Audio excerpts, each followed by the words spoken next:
Hello dear student, class 12 में आपका obsession यौगिक चल रहा है। तो ऑब्सेशन यौगिकों में आज समायोता आपको बताया जाएगा। तो समायोता क्या होता है? सिमिलरिटी।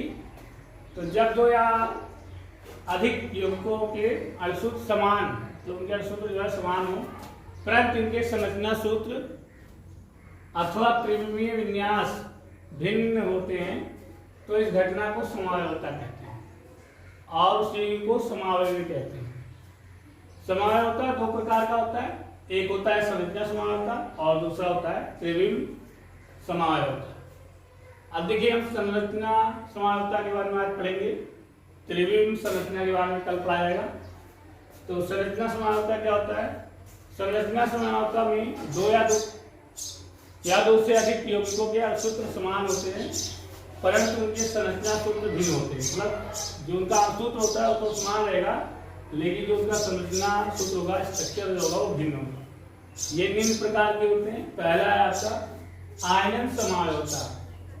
तो जब सहसंयोजन यौगिकों के सूत्र समान होते हैं, जब सहसंयोजन यौगिकों के सूत्र समान होते हैं, परंतु वो भिन्न आयनन व्यवहार व्यक्त करते हैं तथा विलयन में भिन्न आयन प्रदान करते हैं, तो इस घटना को समायोता कहते हैं। जैसे देख लीजिए, आपका CONH3 पावर 5 BrSO4, इसके दो यौगिक जो है, इस यौगिक से जो है इसके दो यौगिक बन सकते हैं। दो भिन्न यौगिक क्या है देख लीजिए, जैसे CO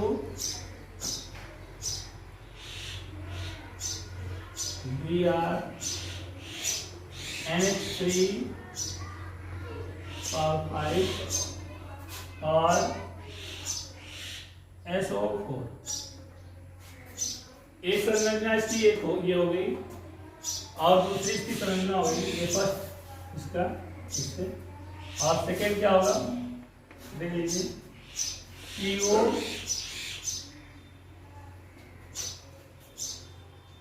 SO4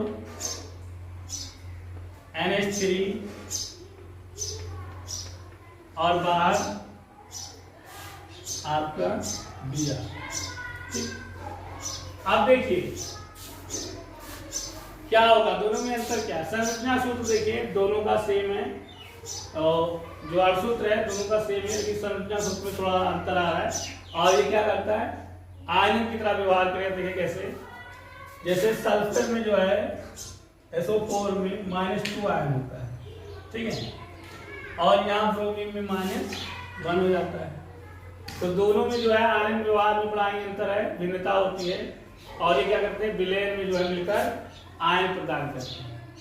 तो इस तरह जो है सर देख लीजिए, आप लोग इसे समझ लीजिए, इससे जो बनता है, देखिए यहाँ जो है सल्फेट को इस वाले में बाहर कर देते हैं और ब्रोमाइड को इस जगह पर देते हैं, तो कुछ चेंजिंग नहीं हुआ, जो है इनका जो अणुसूत्र है बिल्कुल समान है। यहाँ भी देख लीजिए COSO4 NH5 फिर Br, अगर इसको इसमें रखते हैं तो कोई चेंजिंग नहीं होता, लेकिन जब इसे संकर आयन बनाया गया तो सल्फेट यहाँ बाहर हो जाएगा और यहाँ इसमें जो हम ब्रोमाइड को बाहर कर लेते हैं, तो यहाँ इसके जो ऑक्सीजन, इस पर जो आयन आएगा -2 आयन आएगा, ठीक है, और यहाँ +2 हो जाता है। इस पर जो आयन आएगा वो -1 आएगा, ठीक है। तो क्योंकि ये क्या कर रहा है, अलग मतलब जो व्यवहार कर रहा है, इसकी की तरह है, अणुसूत्र समान है, लेकिन इसका जो आयनन व्यवहार है बिल्कुल एकदम डिफरेंट है, इसका अलग है, इसका अलग है, ठीक है। तो इस प्रकार के जो यौगिक होते हैं उसे क्या कहते हैं? संरचना समायोता व्यक्त करने वाले यौगिक कहलाते हैं, ठीक है। तो में आयन समायोता कहते हैं इस प्रकार के यौगिक को व्यक्त कर, जो आयन की वजह से जो है आयन गुण जो है व्यक्त करते हैं भिन्न। देखिए ये होता क्यों है आयन समायोता? आयन समायोता सहसंयोजन तथा आयनिक मंडल के मध्य समूहों के विनिमय के कारण होता है। इसमें देखिए कैसे हुआ, ये हमारे जो समूह थे, जैसे Br को यहाँ पे ले आए और सल्फेट को बाहर कर दिए, तो इसमें क्या हुआ, सल्फेट को ले लिए और Br को बाहर कर दिए, तो ये क्या हुआ, जो मंडल होता है आयन मंडल, इनको हम बाहर करके अलग करके विनिमय करके जो है अलग कर लेते हैं, इससे जो है आयन समायोता है।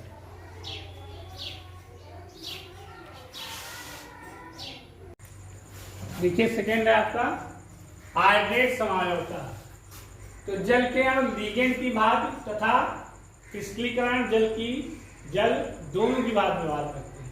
तो जल के अणु जो होते हैं वो लिगेंड और क्रिस्टलीकरण दोनों की तरह जो है, क्रिस्टल की तरह दोनों की तो बात व्यवहार करते हैं। जब दो यौगिक इस प्रकार की भिन्नता व्यक्त करते हैं तो उन्हें हाइड्रेट समावयव कहते हैं तथा इस घटना को हाइड्रेट समावयवता कहते हैं। जैसे एग्जाम्पल में CrCl3 इंटू 6H2O के 3 हाइड्रेट होते हैं।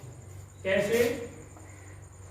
Cr इंटू H2O 6 और बाहर आपका Cl3, इसका नाम हो जाता है हेक्सा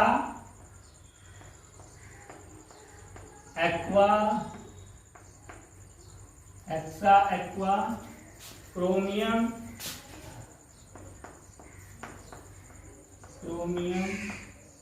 हेक्सा एक्वा क्रोमियम एक साथ रहेंगे और इसकी ऑक्सीडेशन संख्या +3 होगी। यहाँ जो है -1, इसका -3 हो जाएगा, इस पर +3, तो ये इस पर कोई चार्ज नहीं होता है तो इस पर +3 आ जाएगा। तो 3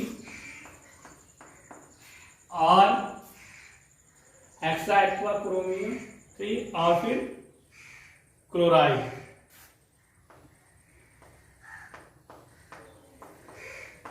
इसका रंग कैसा होगा? ये बैगनी होगा मिलने पर जल की। अब देखिए दूसरा क्या होगा, हाइड्रो जल का जो है कण बाहर जाएगा, क्लोरीन का एक कण अंदर आएगा। तो Cl इंटू H2O 5 और इंटू Cl2 और बाहर क्या रहेगा आपका Cl2 बाहर इंटू एक अणु H2O का बाहर।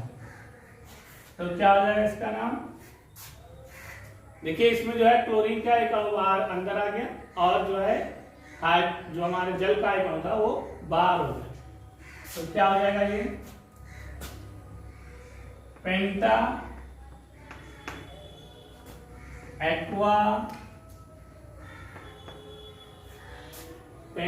एक्वा क्लोराइडो, ये ना Cl क्लोराइडो हो जाता है ना, क्लोराइडो क्रोमियम, फिर उसके बाद है और उस पर ऑक्सीडेशन नंबर कितना है? 18। ऑक्सीकरण संख्या 3 है। फिर उसके बाद क्लोराइड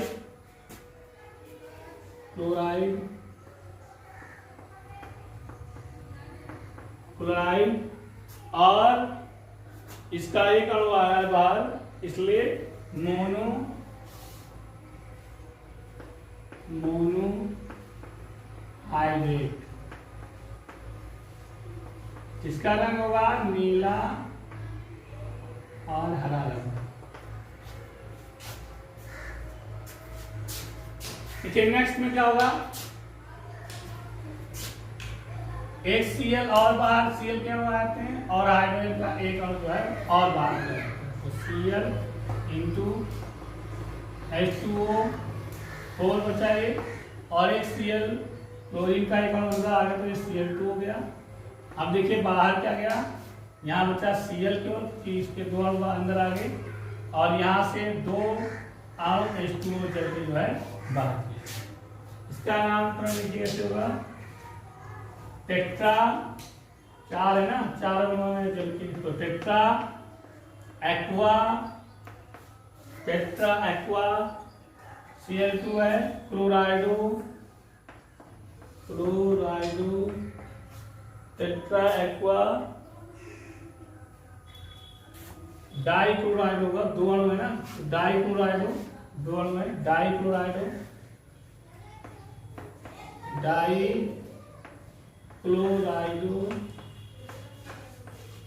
फिर ये सॉरी Cr था, Cr क्रोमियम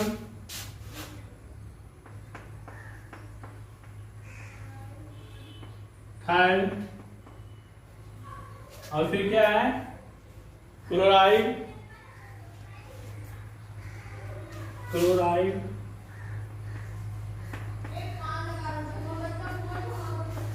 और ये फिर क्या है दो अणु हैं तो इसलिए डाई लगेगा, die hydrate, die hydrate.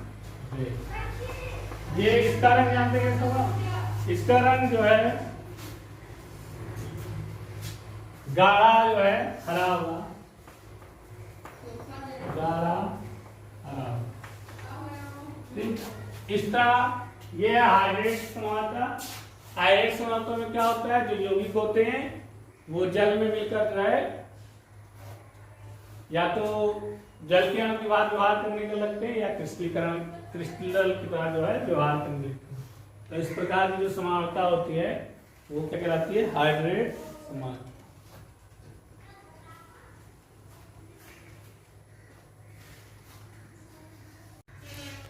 Next है आपका 3rd नंबर, लिंकेज अथवा संरचनात्मक लवण समानता। तो यह समानता उस समय उत्पन्न होती है जब लिगेंड में धातु आयन से संयोग करने के लिए दो विभिन्न परमाणु उपलब्ध होते हैं। अर्थात लिगेंड जो होता है वो एम्बिवेलेंट प्रकार का होता है। इसमें क्या होता है, जो लिगेंड का एक आयन होता है वो केंद्रीय धातु के जो दाता आयन होता है उससे अभिक्रिया करता है, और जो दूसरा परमाणु लिगेंड होता है वो केंद्रीय धातु के दूसरे लिगेंड से जो है अभिक्रिया करता है। ठीक है, जैसे आपका NO और ONO दोनों की जो है संरचना सूत्र एक है, लेकिन ये क्या करता है दोनों के गुणों में जो है काफी चेंजिंग कर देता है। जैसे देख लीजिए N2 आयन जो है कैसे जुड़ता है, नाइट्रेट आयन, कोबाल्ट CO और NH3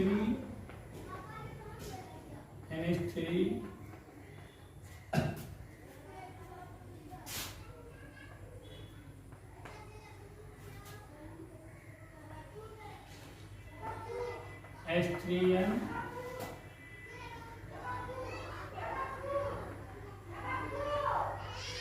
NH3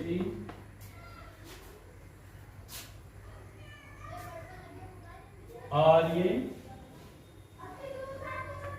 NO2 आयन आपका।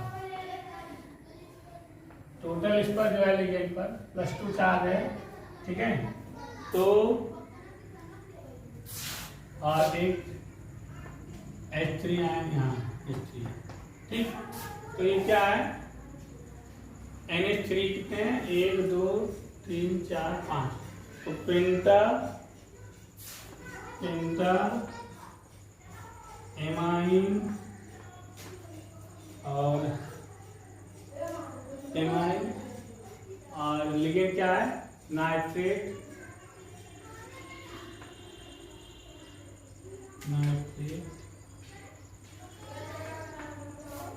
कोबाल्ट,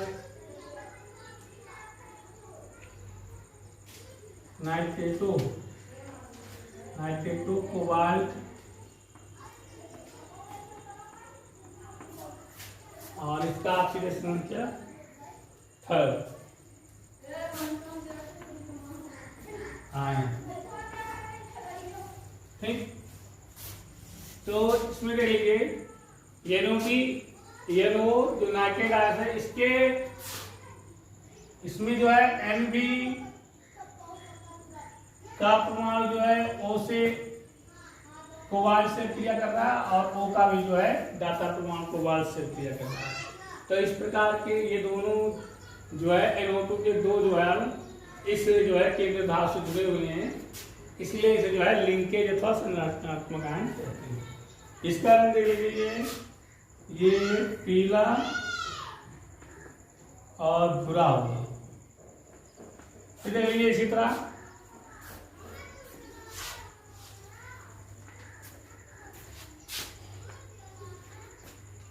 ये भी सेम होगा आयन, कोबाल्ट NH3 NH3 और यहाँ आ जाएगा ONO। देखिए अणुसूत्र समान है लेकिन दोनों के जो है गुण है जो इस पर जो है V+2 चार्ज होगा, V+ चार्ज।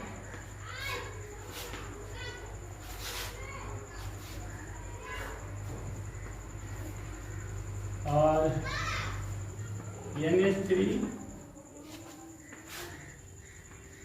H3N और H3। ठीक, ये दोनों का सेम है लेकिन इसका जो कलर हो जाएगा वो बदल जाएगा, ये लाल रंग का होगा। अब देखिए नामकरण भी दोनों का थोड़ा सा बदल जाएगा।